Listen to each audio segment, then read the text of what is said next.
ನಾನು ನಾಗರಾಜ್ ಸಿದ್ದೇಶ್ ಶೆಟ್ ಅಂತ ಉತ್ತರ ಕನ್ನಡ ಜಿಲ್ಲೆಯ ಕುಮಟಾ ತಾಲೂಕಿನಿಂದ ಮಾತಾಡ್ತಿರೋದು. ವಿಷಯ ಏನಂದರೆ, ಈಗಾಗಲೇ ಧರ್ಮಸ್ಥಳ ಭಾಗದಲ್ಲಿ ಏನು ಸಂಚಲನ ಮೂಡ್ತಾ ಇದೆ, ಅದರ ಬಗ್ಗೆ ಒಂದು ಸ್ವಲ್ಪ ಸಂಕ್ಷಿಪ್ತವಾದ ವಿವರಣೆಯನ್ನು ನಾನು ಕೊಡ್ತಾ ಇದ್ದೀನಿ. ವಿಷಯ ಏನಂದರೆ, ಈಗಾಗಲೇ ಅವರು ಸಂವಿಧಾನಾತ್ಮಕವಾಗಿ ಹೋರಾಟ ಮಾಡ್ತಾ ಇದ್ದಾರಲ್ವ 13 ವರ್ಷದಿಂದ. ಈಗ ಅದು ಅನ್ಯಾಯ, ದೌರ್ಜನ್ಯಕ್ಕೆ ಒಳಗಾದವಳು ಹಿಂದೂ ಹುಡುಗಿನೇ.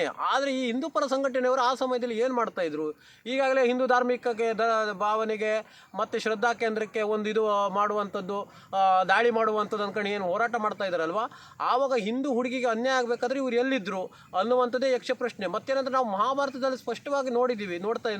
ಮಹಾಭಾರತ ನಮ್ಮ ಗ್ರಂಥಗಳೇ ಅವ್ರು ಸರಿ ಓದಲಿಲ್ಲ, ಹಿಂದೂ ಧರ್ಮದ ಗ್ರಂಥಗಳು. ಯಾಕೆ ಕೇಳಿದರೆ, ಈಗ ದ್ರೋಣಾಚಾರ್ಯನಾದವನು ಆತ ಒಂದು ಊಟಕ್ಕೆ ಮಾರಾಟ ಆಗ್ತಾನೆ. ಯಾಕಂದ್ರೆ ನಾವು ಎಲ್ಲೋ ಒಂದು ಊಟ ಹಾಕಬೇಕಾದ್ರೆ ನಾವು 10 ಸಾರಿ ಯೋಚನೆ ಮಾಡಿ ಉಣ್ಣಬೇಕಾಗ್ತದೆ. ಯಾಕಂದ್ರೆ ಧರ್ಮದ ಪರ ಇದೆಯೋ ಅಧರ್ಮದ ಪರ ಇದೆಯೋ ಅನ್ನೋದು.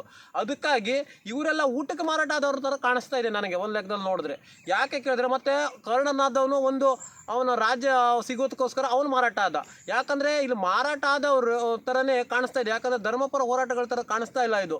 ಯಾಕೆ ಕೇಳಿದರೆ, ಆ ಸಮಯದಲ್ಲಿ ಹಿಂದೂ ಧರ್ಮ ಹುಡುಗಿಗೆ ಅನ್ಯಾಯ ಆದಾಗ ಯಾವುದೇ ರೀತಿ ಯಾರೂ ಕಾಣಿಸ್ಕೊಳ್ಳಲಿಲ್ಲ. ಈಗ ನೋಡಿಬಿಟ್ರೆ ನಮ್ಮ ಶ್ರದ್ಧಾ ಕೇಂದ್ರ ಮೇಲೆ ದಾಳಿ, ಈ ದಾಳಿ, ದಾಳಿಯ ವಿಷಯಗಳು ಬರೋದೇ ಇಲ್ಲ ಇಲ್ಲಿ. ಯಾಕಂದರೆ ಇಲ್ಲಿ ಬರುವಂಥದ್ದು ಸಂವಿಧಾನಾತ್ಮಕವಾಗಿ ಕಾನೂನಿನ ಮತ್ತು ಚೌಕಟ್ಟಿನಲ್ಲಿ ಮತ್ತು ನ್ಯಾಯದ ವಿಷಯ ಬರುವುದು. ಅದು ತಂದಾಗ ನೀವು ಶ್ರದ್ಧಾ ಕೇಂದ್ರ, ವಿದ್ಯಾಕೇಂದ್ರ ಅಂದರೆ ಮೊಘಲರು ಬಂದರೂ ಕೂಡ, ಬ್ರಿಟಿಷರು ಬಂದರೂ ಕೂಡ ನಮ್ಮ ಧರ್ಮಕ್ಕೆ ಏನು ಮಾಡ್ಕೊಳ್ಳೋಕೆ ಆಗಲಿಲ್ಲ.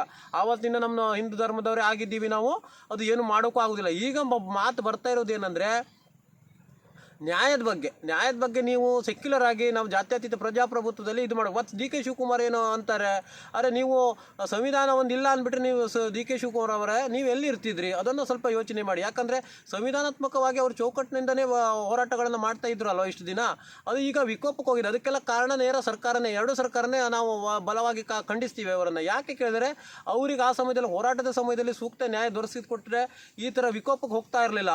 ಅದಕ್ಕಾಗಿ ತಾವು ಯೋಚನೆಯನ್ನು ಮಾಡಬೇಕಾಗ್ತದೆ. ಯಾಕೆ ಕೇಳಿದ್ರೆ, ಸಂವಿಧಾನಾತ್ಮಕವಾಗಿ ಹೋರಾಟ ಮಾಡ್ತಿರ್ಬೇಕಾದ್ರೆ ಅವರಿಗೆ ಇದನ್ನು ಮಾನ್ಯತೆಯನ್ನು ಕೊಡೋದು ನಿಮ್ಮ ಕೆಲಸ ಆಗಿರ್ತದೆ. ಯಾಕಂದರೆ ನಿಮ್ಗೆ ಆ ಒಂದು ಮಾತನ್ನಾಡೋದು ಶೋಭೆ ತರೋದಿಲ್ಲ. ಯಾಕಂದರೆ ನೀವು ಸಂವಿಧಾನದ ಬಗ್ಗೆ ನೀವು ಇದು ಮಾಡ್ತೀರಿ, ಅದು ಮಾಡ್ತೀರಿ ಅನ್ನೋದನ್ನು. ಮತ್ತು ಕೆಲವೊಂದು ಜನ ಹೋರಾಟಗಾರರು ದೊಡ್ಡ ಬೋರ್ಡ್ ಹಾಕಕ್ಕೆ ಕೂತವರು ಕೂಡ ಈ ಒಂದು ಸೌಜನ್ಯ ಒಂದು ಹೆಣ್ಣು ಹುಡುಗಿಗೆ ಅದು ನ್ಯಾಯ ಕೊಡುವಲ್ಲಿ ನೀವು ಕೂಡ ಪ್ರಮುಖ ಪಾತ್ರವನ್ನು ವಹಿಸಬೇಕು. ಯಾಕೆ ಕೇಳಿದರೆ, ಈಗ ಕೆಲವೊಂದು ಕಡೆ ಬೋರ್ಡ್ ಗೀಡೆಲ್ಲ ಹಾಕೋದು. ಈಗ ನೋಡಿ, ನ್ಯಾಯಾಂಗ, ಕಾರ್ಯಾಂಗ, ಶಾಸಕಾಂಗ, ಈಗ ಸಾಕ್ಷಿ ಕನೆಕ್ಟ್ ಮಾಡಿ ಕೊಡಿ, ಅವರು ಕನ್ವರ್ಟ್ ಮಾಡೋದಿದ್ರೆ ನೀವು ಯಾಕಿದ್ರಿ ಸುಮ್ಮನೆ? ಪೊಲೀಸ್ ವರ್ಗ, ನ್ಯಾಯಾಂಗ, ಕಾರ್ಯಾಂಗ, ಶಾಸಕಾಂಗ ಅನ್ನುವಂಥ ನಿಮ್ಗೆ ಅವ್ರಿಗೆ ಎಕ್ಸಿಕ್ಯೂಟಿವ್ ಪವರ್ ಇದೆಯಾ? ನಿಮಗಿದೆ, ಸರ್ಕಾರಕ್ಕಿದೆ. ಸರ್ಕಾರದಿಂದ ಎಕ್ಸಿಕ್ಯೂಟಿವ್ ಪವರ್ ಇದ್ದವರಿಗೆ ನ್ಯಾಯ ಕನೆಕ್ಟ್ ಮಾಡೋಕೆ ಹೇಳಿ, ಅದು ಒಟ್ಟುಗೂಡ್ಸೋಕೆ ಹೇಳಿ. ಅದು ಬಿಟ್ಕೊಂಡು ಸಮೀರ್ ಸಾಕ್ಷಿ ಕೊಡ್ತಾನಂತೆ, ಮತ್ತೊಬ್ಬ ಸಾಕ್ಷಿ ಇಲ್ಲ, ಅದೆಲ್ಲ ಇಲ್ಲ ಸಲ್ಲದ ಆರೋಪಗಳು ಬೇಡ. ಯಾಕಂದ್ರೆ ನೀವು FIR ಅಂತ ಹಾಕೊಂಡು ಮತ್ತೆ ಈ ಹಿಂದೂ ಧರ್ಮದವರಿಗೂ ಅವರಿಗೂ ಕೂಡ ಯಾರಿಗೂ ಅನ್ಯಾಯ ಆಗಿದೆ, ಅದು ಕಾನೂನಾತ್ಮಕವಾಗಿ ಹೋರಾಟಗಳು ನಡೆಯಲಿ. ಅವರೇನು ಸುಳ್ಳು ಆರೋಪವನ್ನು ಮಾಡಿದ್ರು ಕೂಡ ಅವ್ರಿಗೆ ಕಾನೂನಾತ್ಮಕವಾಗಿ ಶಿಕ್ಷೆ ಆಗಲಿ. ಅದ್ರ ಬಗ್ಗೆ ನಮ್ದೇನು ಆಕ್ಷೇಪಣೆ ಇಲ್ಲ. ಯಾರು ಅದನ್ನು ಕಾನೂನು ಚೌಕಟ್ಟಿನಲ್ಲಿ ಆಗಬೇಕಲ್ಲ. ಅದನ್ನು ಬಿಟ್ಕೊಂಡು ನಮ್ಮ ಶ್ರದ್ಧಾ ಕೇಂದ್ರ ಮೇಲೆ ದಾಳಿ ನಡೀತಾ ಇದೆ ಅದಂತ ಹೇಳಿದ್ರೆ, ನಮ್ದು ಯಾವುದೋ ಶ್ರದ್ಧಾ ಕೇಂದ್ರ ಮೇಲೆ ದಾಳಿನೇ ನಡೀತಾ ಇಲ್ಲ. ನಮ್ಮ ಧರ್ಮ ಯಾವ ರೀತಿ ಇಲ್ಲಿದೆ ಅದೇ ರೀತಿ ನಡೀತಾ ಇದೆ. ಮೊಘಲರು ಬಂದರೂ ಕೂಡ ಏನು ನಮ್ಮ ಧರ್ಮಕ್ಕೆ ಏನೂ ಮಾಡ್ಕೊಳ್ಳೋಕ್ಕಾಗಲಿಲ್ಲ.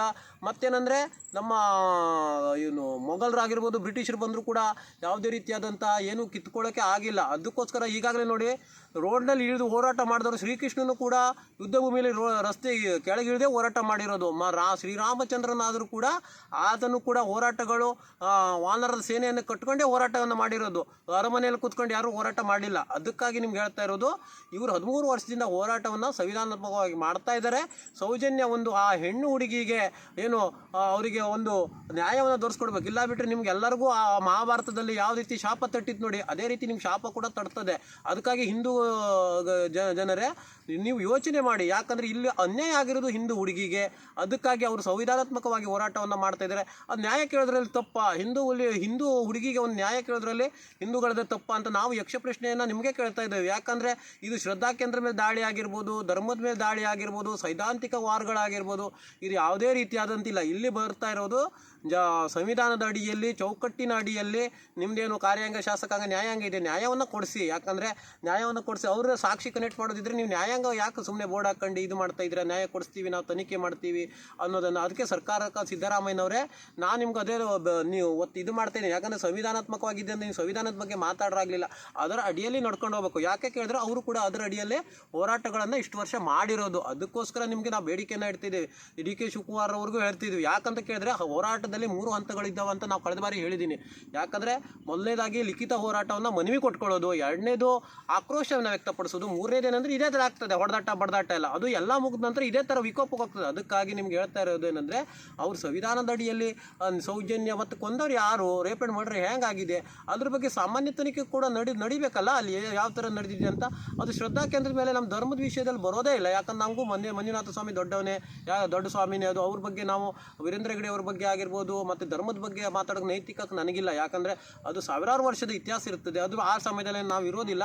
ಅದಕ್ಕೋಸ್ಕರ ಈಗ ನೈಜವಾಗಿ ಯಾವ ರೀತಿ ನಡೀತಾ ಇದೆ ಅದ್ರ ಬಗ್ಗೆ ನಾವು ಅಷ್ಟೇ ಮಾತಾಡಬೇಕು. ಅದು ಬಿಟ್ಕೊಂಡು ಈ ಥರ ಇತ್ತು ಆರೋಪ ಪ್ರತ್ಯಾರೋಪ ವಾದ ವಿವಾದ, ಈ ಪುನೀತ್ ಕೆರೆಹಳ್ಳಿ ಆಗಿರ್ಬೋದು ಮತ್ತೊಂದು ಯಾರ್ಯಾರ ಇದ್ದಾರೆ ಅದ್ರ ಬಗ್ಗೆ ಅವರಿಗೆ ಇಷ್ಟು ದಿನ ಹಿಂದೂ ಹುಡುಗಿ ಅನ್ಯಾಯ ಆಗದಾಗ 13 ವರ್ಷ ತನಕ ಏನು ಮಾಡ್ತಾ ಇದ್ರಪ್ಪ ನೀವು, ಅದ್ರ ಬಗ್ಗೆ ನೀವು ಇದು ಮಾಡಬೇಕಲ್ಲ. ನಾನು ಭಾಳ ಸರಿಯಾಗಿ ದಕ್ಷಿಣ ಕನ್ನಡದಲ್ಲೆಲ್ಲ ನೋಡಿದ್ದೀನಿ, ಹೋಗ್ತಾ ಇರ್ತಿದ್ದೆ. ಆವಾಗ KRS ಪಕ್ಷನವರು ಕೂಡ ಹೋರಾಟವನ್ನು ಮಾಡ್ತಾಯಿದ್ರು ಅಲ್ಲಿ.